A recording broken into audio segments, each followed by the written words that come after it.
Me llamo Lucía. Tengo 35 años. Llevo casada 9, mi esposo es Julio.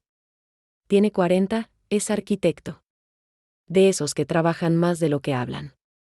Siempre en movimiento, en proyectos, en aviones, en reuniones. A veces pienso que vive más entre viajes que en casa. Pero no tenemos conflictos, simplemente, nuestro hogar se volvió hace tiempo un punto de tránsito, todo en nuestra vida parece estar bien. No discutimos, no nos ofendemos, no hacemos preguntas tontas.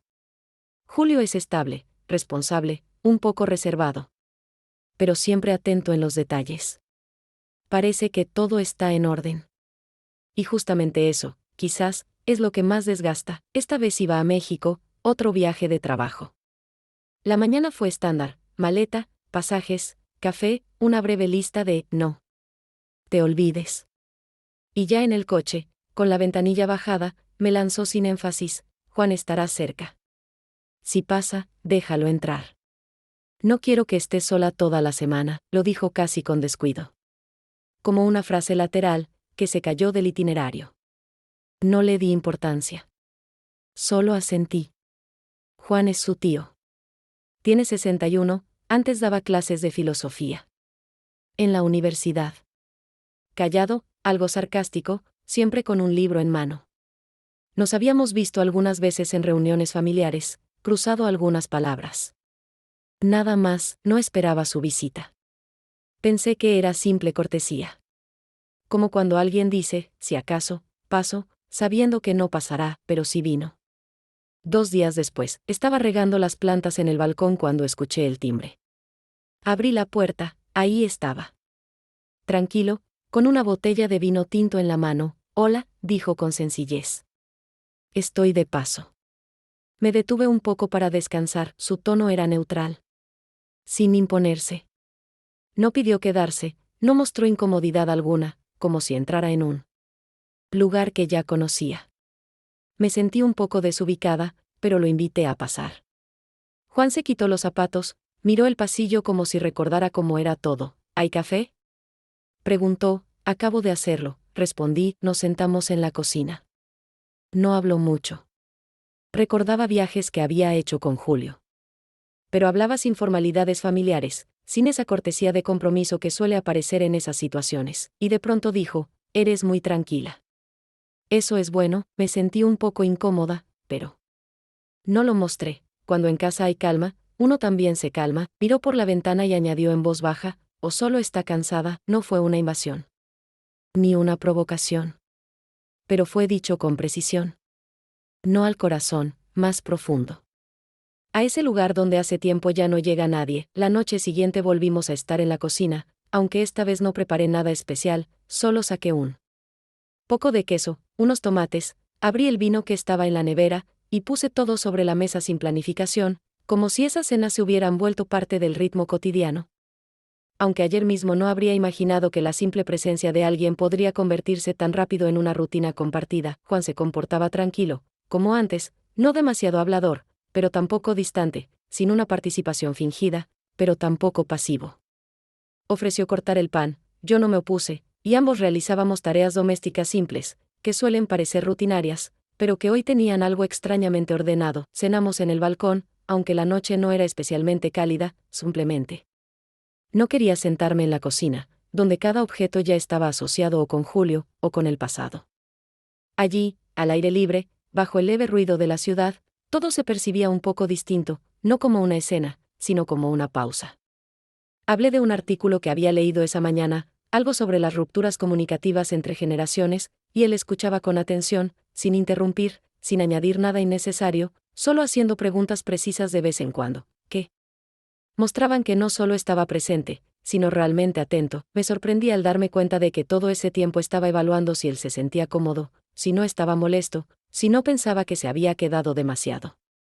Pero él no daba ninguna señal que me permitiera sacar conclusiones, no parecía ni agradecido ni obligado, y esa neutralidad despertaba más preguntas que si intentara demostrar algo. ¿Te gusta estar aquí?, pregunté, más para mí que esperando una respuesta concreta. Si hablas del piso, sí, es simple y claro. Si hablas de esta pausa, es importante, aunque no creo que deba llamarse visita. No explicó a qué se refería, y yo no pregunté. Me impactó más el tono de su respuesta que su contenido, sereno, tranquilo, sin esperar reacción. Era el tono de alguien que no actúa, que no busca causar efecto. Sentí dentro de mí el deseo de decir algo también simple pero honesto. Algo que no necesitara defensa ni justificación. No suelo sentirme interesada por la gente. Pero contigo es fácil hablar, asintió con la cabeza, no sonrió, pero me miró directamente, y no fue una mirada que se tuviera que aguantar o de la que se quisiera escapar, más bien, fue una constatación, como si se confirmara entre nosotros. Algo que ya ambos sabíamos desde hace tiempo. Después de cenar recogimos la mesa juntos. Él lavaba los platos, yo los secaba. Todo tomó unos 10 minutos, pero de pronto sentí que en esos 10 minutos cabía toda mi experiencia matrimonial, o mejor dicho, su ausencia en las cosas simples. Recordé cómo en todos esos años Julio nunca había lavado un plato sin que se lo pidiera. Y no porque no quisiera, simplemente no veía la necesidad.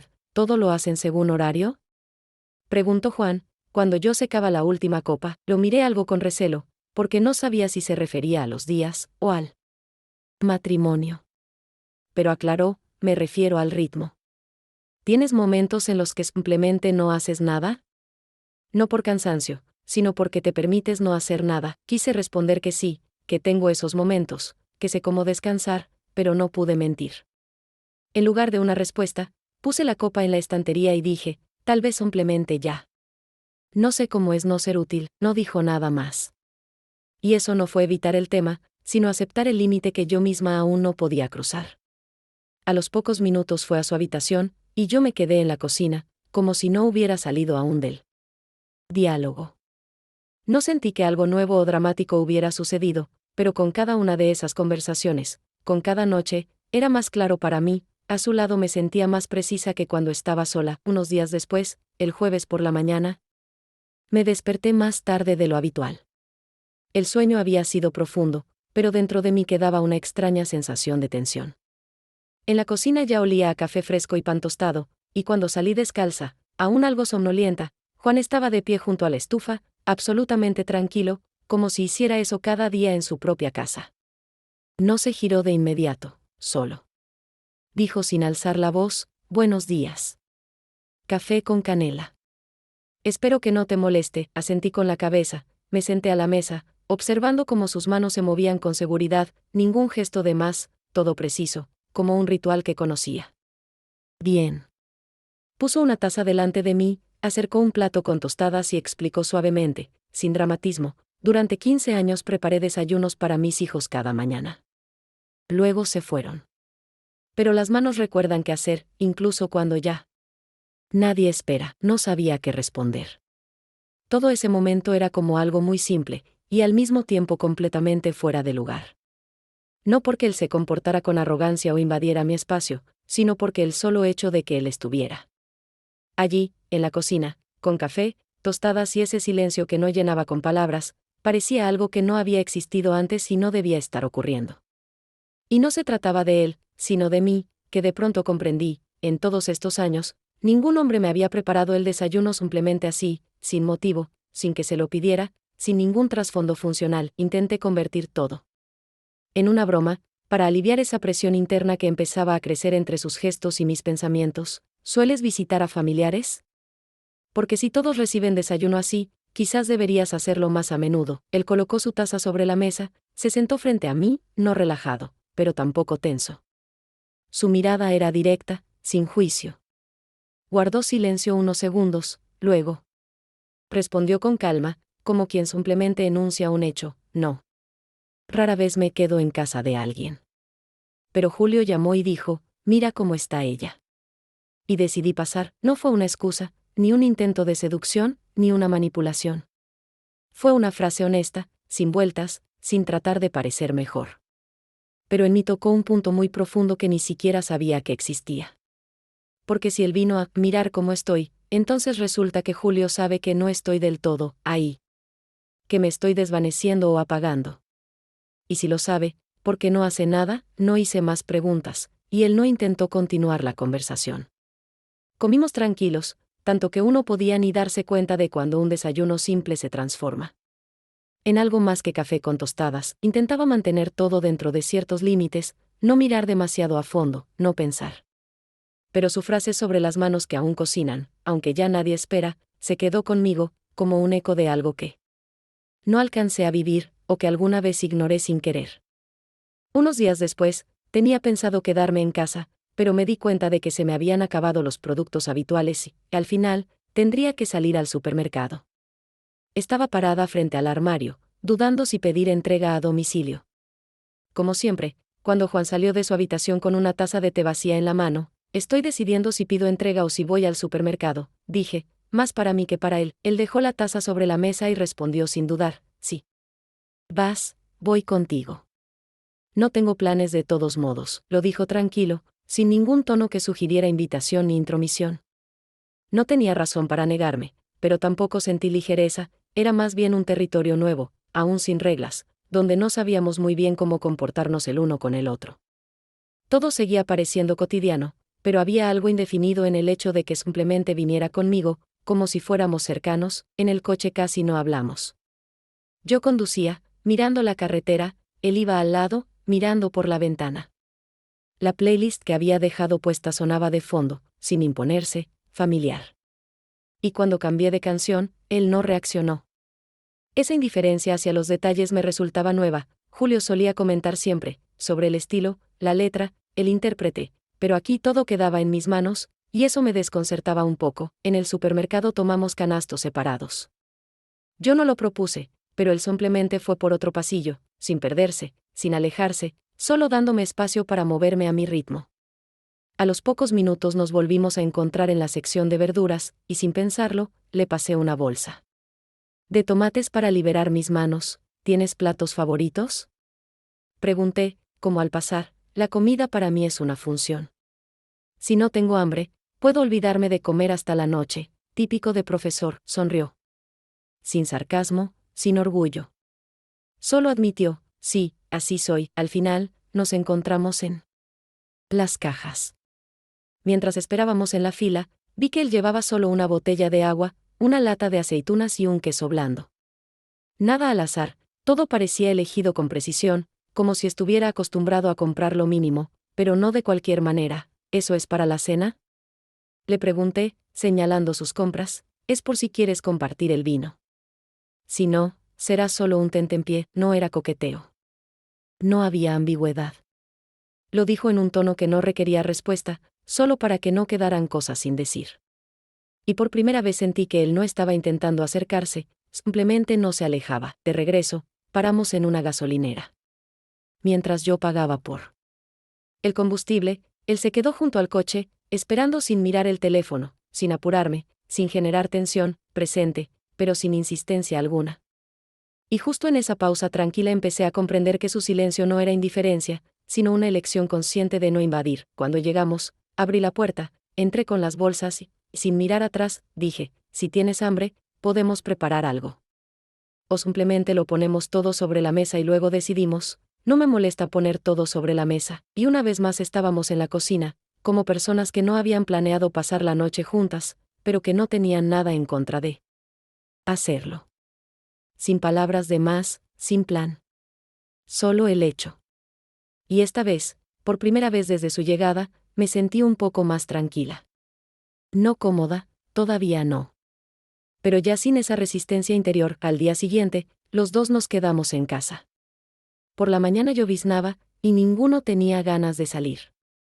En la sala hacía fresco, encendí el calefactor, me preparé un té, abrí la computadora portátil y me senté frente al escritorio a revisar correos.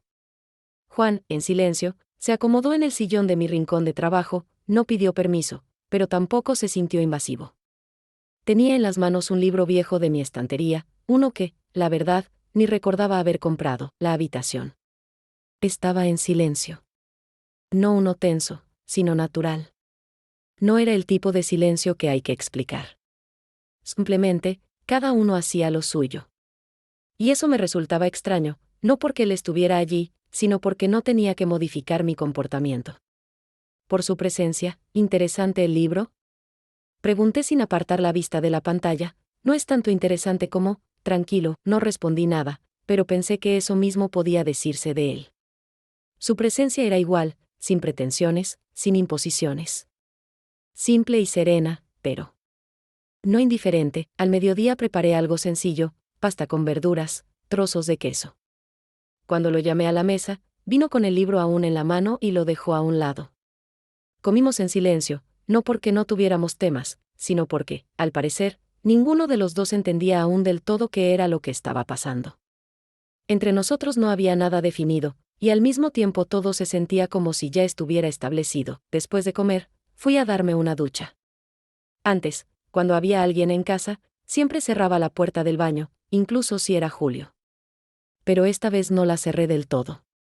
No como insinuación. No a propósito. Simplemente, no se me ocurrió.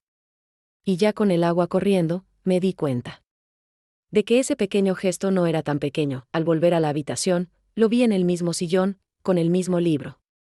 No levantó la vista, no fingió haber notado nada. Pero yo sentí una ligera incomodidad, no por él, sino por mí misma. Empecé a darme cuenta de que me estaba acostumbrando a su presencia como si fuera algo habitual. Y no lo era. ¿Lees ese libro desde hace días? Dije, más para recuperar el equilibrio interno que para hablar. Lo estoy releyendo. Algunas ideas se entienden mejor la segunda vez. Especialmente cuando ya no tienes 25, asentí y me senté frente al portátil. Pero no podía concentrarme en el trabajo. Me distraía constantemente por él, no porque hiciera algo, sino porque no hacía nada. Y eso, de manera extraña, quitaba atención y, al mismo tiempo, la creaba. No me inquietaba su contención. Me inquietaba lo que comenzaba a despertar en mí en respuesta, no emociones ni gestos, sino un permiso interno para prestarle atención. Empecé a notar que ya no lo pensaba como el tío de Julio. No pensaba en su edad. No pensaba en cuánto tiempo se quedaría.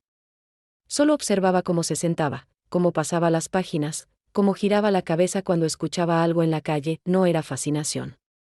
No era interés. Era una aceptación de fondo. Y justamente por eso empecé a sentirme algo intranquila.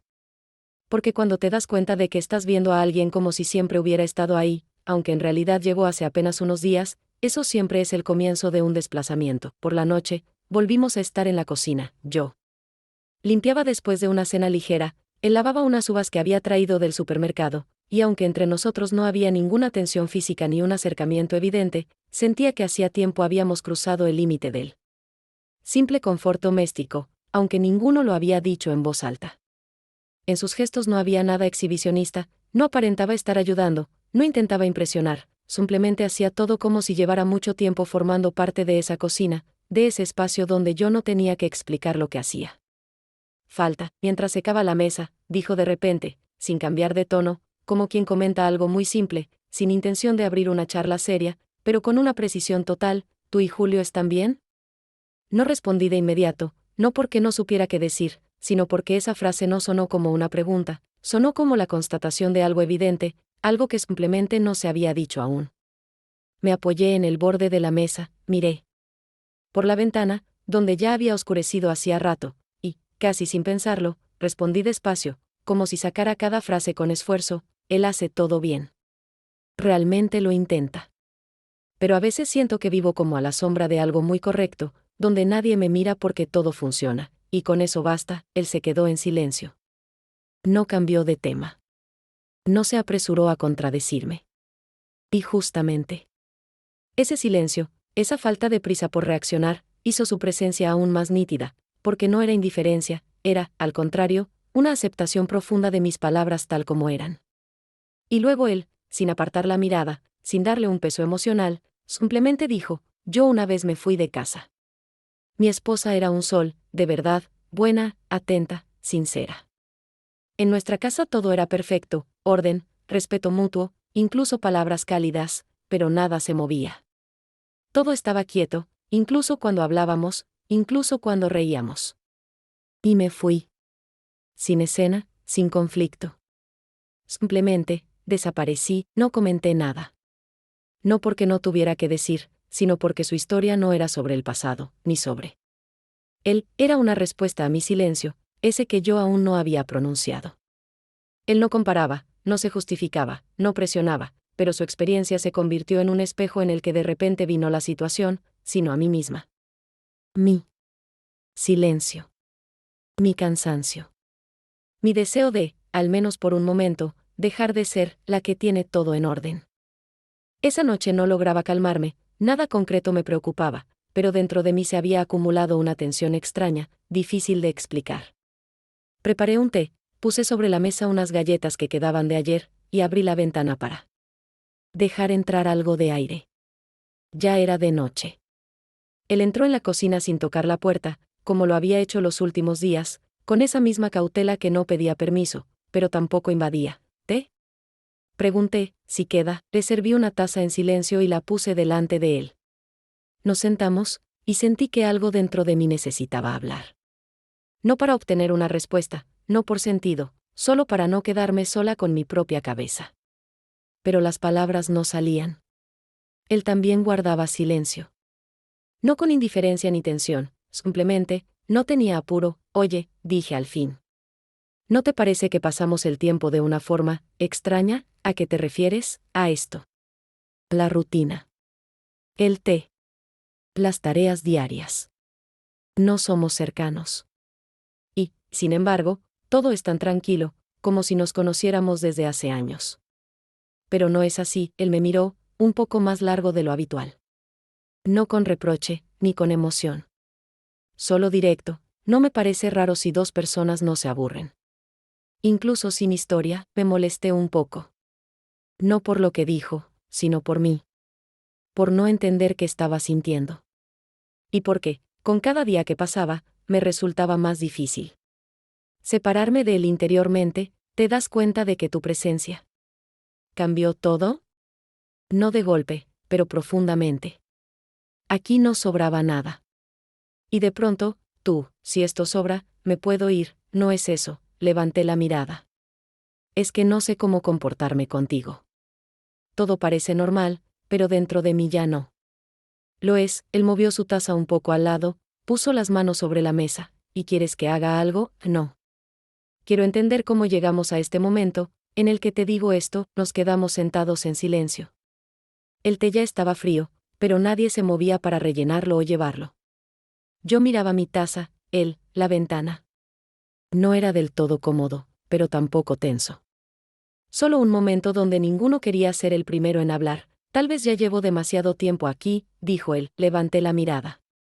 Él me observaba tranquilo, sin esperar nada. Si me sintiera incómoda, ya te lo habría hecho notar, respondí. Entonces el problema es otro. Se inclinó un poco hacia adelante, no bruscamente, no de forma intencionada.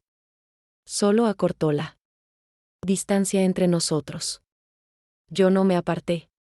No porque lo permitiera, simplemente, no vi motivo para detenerlo. Nuestros labios se encontraron, brevemente.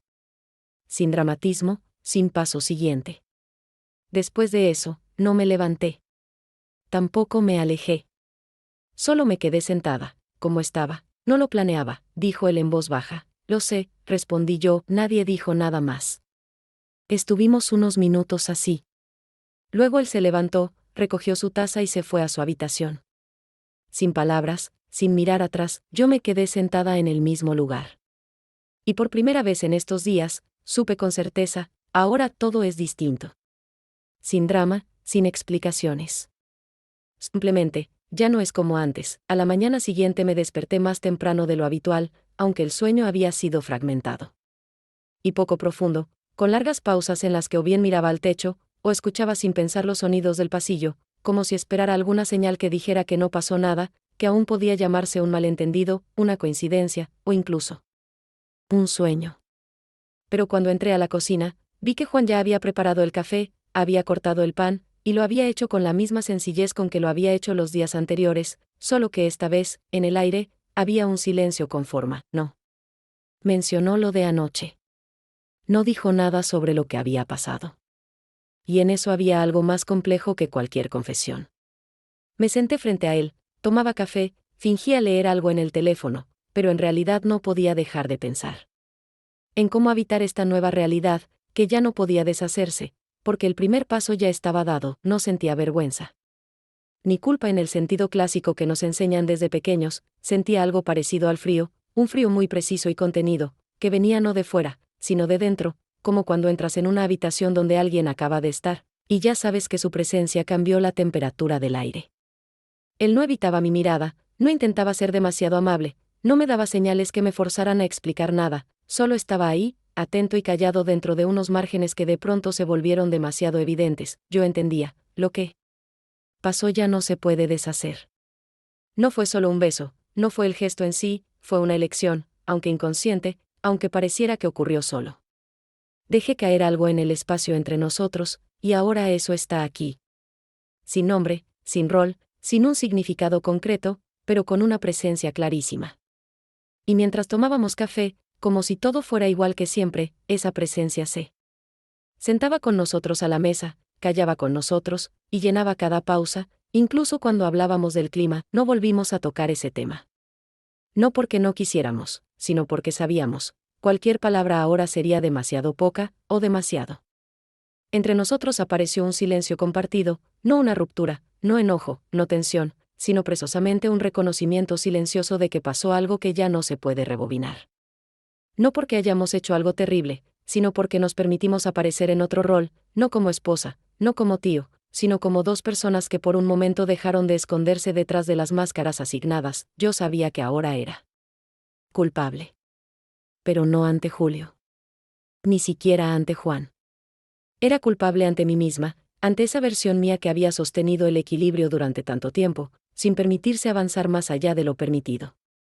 Y esa culpa no era rabia, sino ese frío, tranquilo, exacto, sin emoción, como un vaso de agua que se derramó ayer, y que nadie ha secado del todo. Al día siguiente, cerca del mediodía, mi teléfono vibró y en la pantalla apareció el nombre de Julio con una videollamada, una situación común, que no debería haber provocado ninguna emoción, pero miré la pantalla con una extraña rigidez en los dedos, como si el botón de aceptar fuera algo mucho más grande que una simple acción técnica. No contesté de inmediato, solo dejé el teléfono sobre la mesa, fingiendo no haber oído el timbre, y volví a mi café recién hecho. Unos minutos después llegó un mensaje: ¿todo bien? Solo quería verte un rato. Y esa frase breve me obligó finalmente a actuar, porque ignorar podría parecer sospechoso.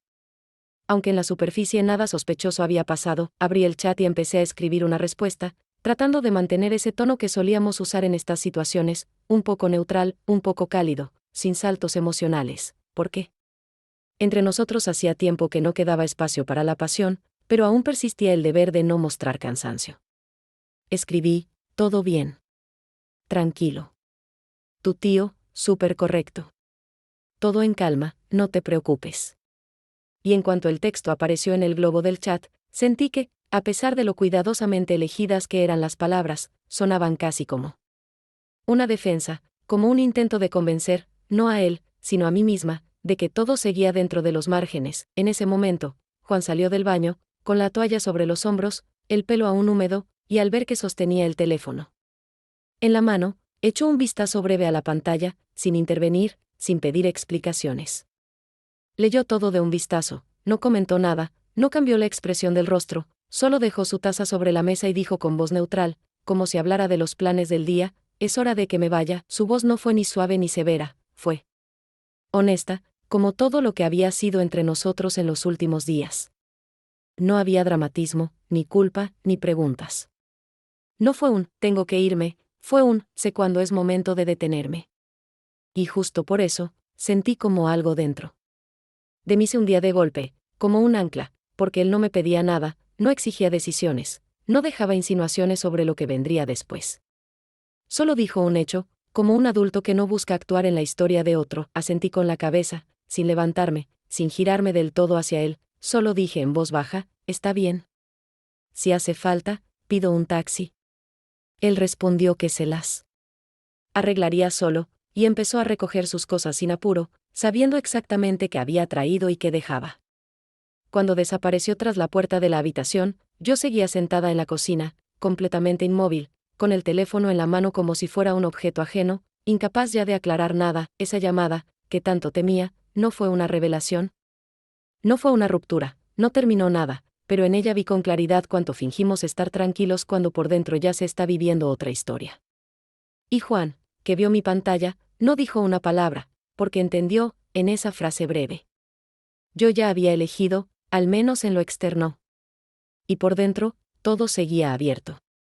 Después de que Juan se fue, el departamento quedó con un silencio antinatural, aunque los sonidos eran los mismos de siempre, el zumbido del refrigerador, voces lejanas desde la calle, el tic-tac del reloj, pequeños ruidos conocidos que antes no notaba, porque eran solo fondo de una vida habitual.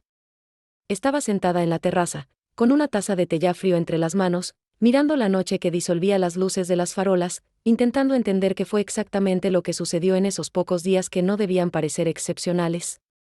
Pero que lo fueron, aunque yo nunca lo hubiera planeado, no podía decir que fue una traición, al menos no en la forma que exige disculpas, explicaciones o escándalos. Fue un momento en el que me permití ser alguien que no era desde hacía muchos años, quizás alguien que nunca fui del todo, pero que siempre imaginé.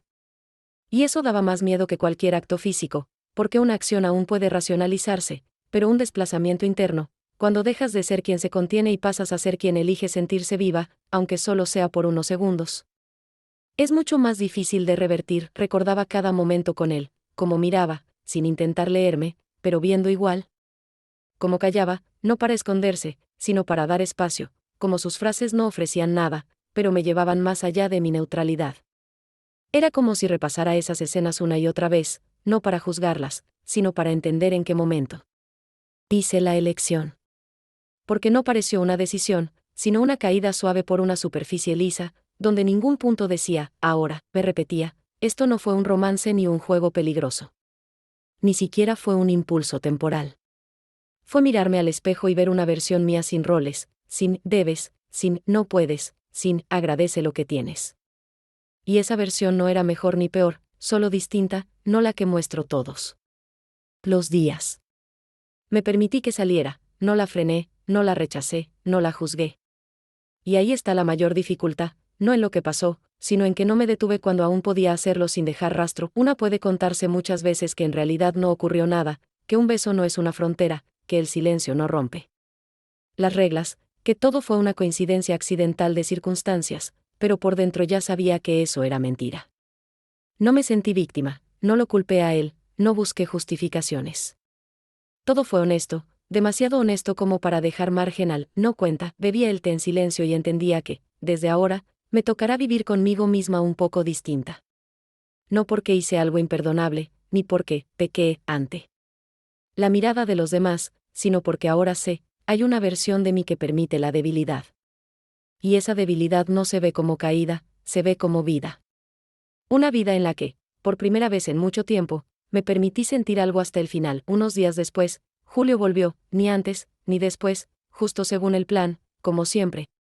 Porque él nunca se retrasaba sin motivo, no cambiaba vuelos, no improvisaba. Lo recibí en la puerta con la misma naturalidad que solía parecerme reconfortante, un abrazo, un beso corto en la mejilla, preguntas sobre el viaje, todo parecía natural, pero dentro de mí ya no quedaba esa parte que antes anhelaba, esa previsibilidad. Dejó la maleta, sacó una caja de bombones y dijo, sonriendo, como hacía siempre después de sus viajes, Juan me escribió que fuiste muy hospitalaria. Pero también mencionó que estabas un poco cansada. Sonreí levemente, sin cambiarla expresión del rostro, asentí y respondí algo como, hubo mucho trabajo, aunque los dos sabíamos que no se trataba solo de eso, simplemente. Ninguno de los dos tenía intención de profundizar, no ahora, no esa noche, cuando él acababa de regresar, y una vez más representábamos nuestro, todo en orden. Preparé la cena, puse la mesa, como siempre, sin demasiado esmero, pero tampoco con descuido. Cenamos y hablamos sobre proyectos, cambios en su equipo, sobre lo cansadora que puede ser la comida de hotel. Sus palabras fluían parejas, sin sobresaltos, como agua del grifo, esa que no escuchas porque es solo parte del fondo. Yo respondía, mantenía el diálogo, reía en los momentos adecuados, hacía preguntas, cómo sé hacer, y parecía que todo realmente había vuelto al ritmo de siempre, pero mientras servía la ensalada, mientras le ofrecía agua, mientras sacaba el pan del horno, sentía todo el tiempo que dentro de mí ya vivía otra versión de mí misma, no radical, no destructiva, pero aquella que una vez permitió a alguien acercarse más de lo debido, aunque solo fuera por unos días. No se trataba de una traición física, no sentía que me hubiera entregado, no sentía pérdida, pero sabía con certeza que había dejado entrar a alguien en mis pensamientos. Y esos pensamientos se habían quedado. Julio no hizo preguntas de más. No le interesaban los detalles de la estadía de Juan, y aunque lo mencionaba, sonaba mecánico, como si en su visión del mundo nada pudiera haber sucedido simplemente porque no concebía esa posibilidad. En su universo, todo se sostiene con base en la confianza, pero no una nacida de la cercanía, sino de la suposición: si hago todo bien, nada malo puede pasar. Estaba sentada frente a él, lo miraba mientras mordía el pan, se limpiaba los labios con una servilleta, hablaba concentrado sobre una presentación que habían reprogramado 3 veces, y entendía que ahora me comportaba de manera perfecta, exactamente como él querría, como está acostumbrado, como espera. Pero ya no era sinceridad. Era forma. Una forma que todavía puedo sostener por fuera, pero que por dentro ya no siento, y lo más duro no es que algo haya pasado. Lo más duro es que ya no volverá esa sensación de integridad. Porque incluso sin escándalo, sin revelación, sin repetir lo que ocurrió con Juan, sé que entre mí y yo misma ahora hay un espacio. Ese fino espacio en el que alguna vez entró otra persona, no en el cuerpo, sino en los pensamientos. Y de eso no se limpia una. Han pasado algunas semanas desde que Juan se fue, y en apariencia casi nada ha cambiado. Los días volvieron a tener su estructura habitual, los horarios son estables, todos los objetos familiares siguen en su sitio. Julio y yo despertamos cada mañana en la misma habitación, intercambiamos frases breves que son más ritual que conversación, y por las noches volvemos a cenar juntos, sentados a la misma mesa donde las palabras fluyen sin dejar ningún matiz nuevo. Su manera de estar presente sigue siendo la misma. Él, como siempre, no exige, no pide, no presiona, y justamente esa ausencia de presión me hace sentir que entre nosotros se alza otra vez un muro, construido no con conflictos ni peleas, sino con el silencio mutuo de quien ha decidido hacer como si todo siguiera. Yo aún desempeño el papel en el que hace tiempo soy experta, el de una mujer que mantiene el equilibrio, que suaviza los ángulos a tiempo, que no eleva la voz, que no genera drama, que sostiene el ritmo de la vida familiar, que no hace preguntas difíciles y no espera nada excesivo a cambio. Pero ahora ese papel se parece a una función que sigo representando después de haber dicho una vez la réplica equivocada y entender que el texto ya no tiene el mismo peso, porque ahora sé, existen otras palabras posibles. He empezado a oírme diferente, en las pausas entre diálogos, en los gestos que antes me eran naturales, en los reflejos en el espejo que duran un poco más de lo necesario, porque dentro de mí ahora vive un silencio de otra historia. Ya no pienso en Juan como una mujer que se aferra a un momento de debilidad, no me imagino que vuelva, no repaso fantasías de otro encuentro, no invento escenarios en los que estemos otra vez juntos y algo se reanude. No necesito eso. Sé que él no fue un romance, ni una seducción, ni una huida, ni una amenaza, fue simplemente alguien que tocó sin querer un lugar que yo había estado escondiendo incluso de mí misma. Y por eso esta historia fue importante, no por él, sino por mí. Porque por primera vez en muchos años vi mi propio límite, no como una línea que marca el inicio del caos, sino como una zona viva, donde, al parecer, algo aún respira. No me culpé, no inicié un proceso interno de castigo. No me reproché la debilidad, pero cada noche, mientras lavaba los platos, limpiaba la mesa, doblaba la manta del sofá, sentía que dentro de mí quedaba una huella, no del hecho, no de la emoción, sino de ese permiso interno para algo más que la simple supervivencia en un matrimonio sin conflictos. Y lo más agudo no era siquiera comprender lo que había hecho, sino saber que lo hice en silencio, sin lucha, sin ruptura interna, como si esa parte de mí siempre hubiera estado cerca, solo esperando el momento de salir a la superficie. No sé. Lo conté a nadie, ni a una amiga, ni a la terapeuta, ni a mi madre por teléfono, ni siquiera lo dije en voz alta en mi cabeza, porque sabía que las palabras simplificarían lo que era mucho más complejo. No era un secreto que necesitaba esconder, no era un delito que tuviera que encubrir, era una experiencia con la que ahora debía convivir, porque fue ella la que me separó de esa versión mía que siempre se mantenía en la línea correcta. Aprendí a callar de otra manera, no como una mujer que aguanta, sino como una que ya no intenta convencerse de que le basta con lo que tiene. Ahora, cuando paso frente al espejo, ya no me miro por fuera, ni el peinado, ni el cansancio. Me miro por dentro. Y dentro de cada mirada hay una confirmación: no me he extinguido. Que dentro de mí vive todavía otra versión de mí misma, menos correcta, menos conveniente, menos contenida, pero justamente por eso, más real. Y si ya una vez apareció, entonces quedará para siempre como parte de mi geografía interior, más allá de si alguna vez vuelve alguien que sepa verla.